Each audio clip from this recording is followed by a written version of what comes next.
काली नजर।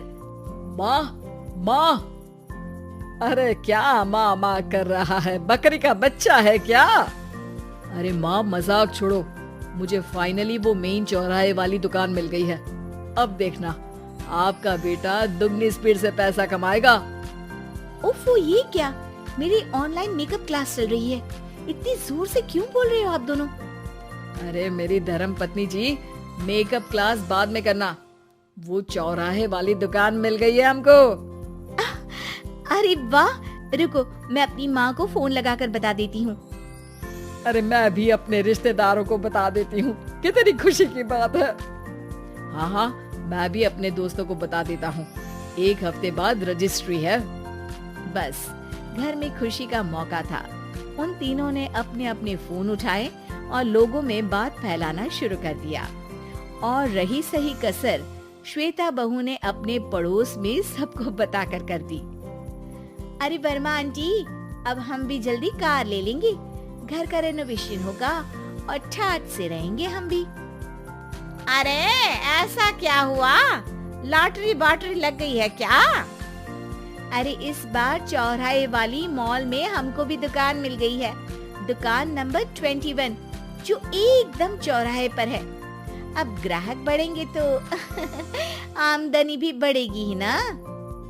अरे वाह, कितनी खुशी की बात है। मैं बहुत खुश हूँ तुम्हें इतना खुश देख के। बाकी एक बात कहूँ, सबको मत बताते फिरना, किसी की नजर लग जाएगी तो खुशी की खबर वापस लौट जाएगी। हैं?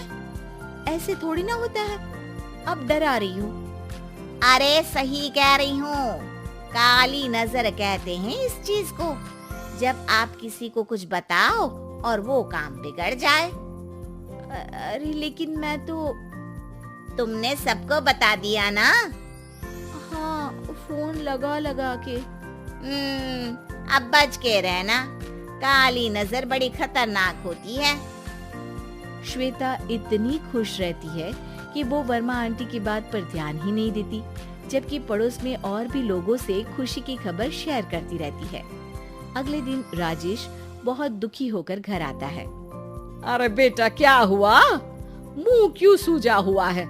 मधुमक्खी ने काट लिया क्या?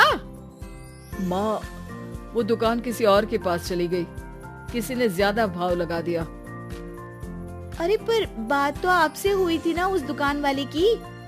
हाँ, आज मैं टोकन अमाउंट देने गया था, तब मुझे पता चला कोई आकर सुबह मुझसे पहले ही ज्यादा अमाउंट दे गया।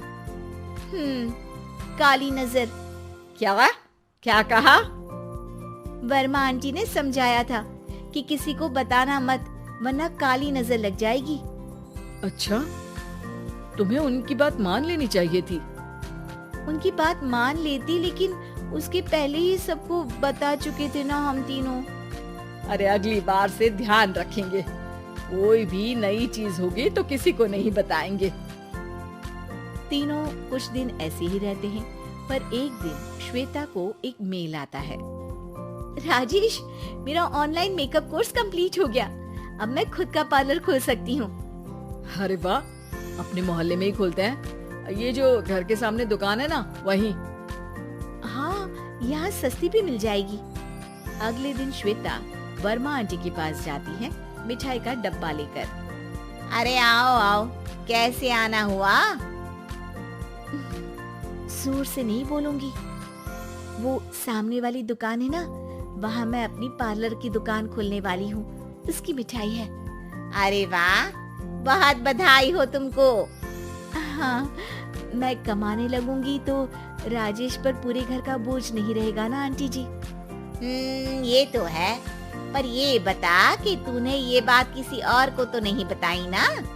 अरे नहीं नहीं, पिछली बार गलती कर दी थी, काली नजर लगी किसी की और राजेश के हाथ से वो दुकान चली गई थी। सबको मत बताना। चलो मैं चलती हूँ, कल दुकान की बात करने भी तो जाना है।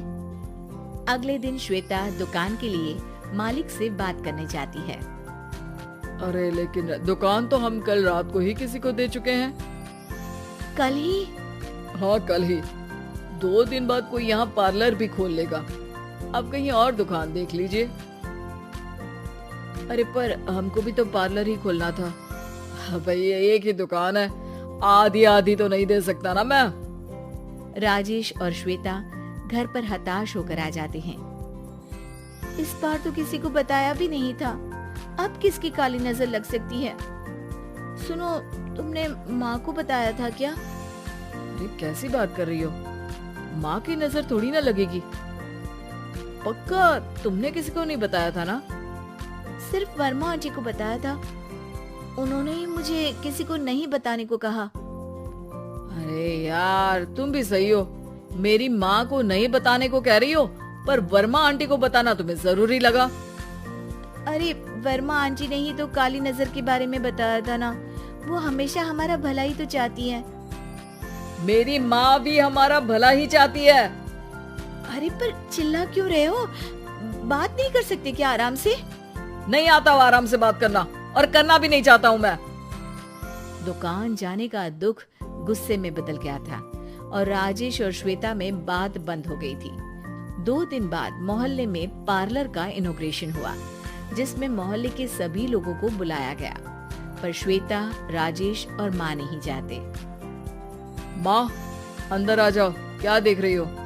अरे नया पार्लर देख रही हूँ अपने आंगन से। देखो, माँ को दूसरे का सुख देखने में कितना मजा आ रहा है, मेरा दुख नहीं दिख रहा इन्हें।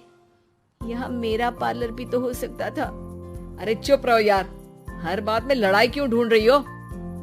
राजेश और श्वेता फिर बहस करने लगते थे। तभी माँ ने दोनों को बाहर बुलाया। अरे जरा देखो तो, दुकान चलाने वाले का बोर्ड पर नाम क्या लिखा है? श्रुति वर्मा।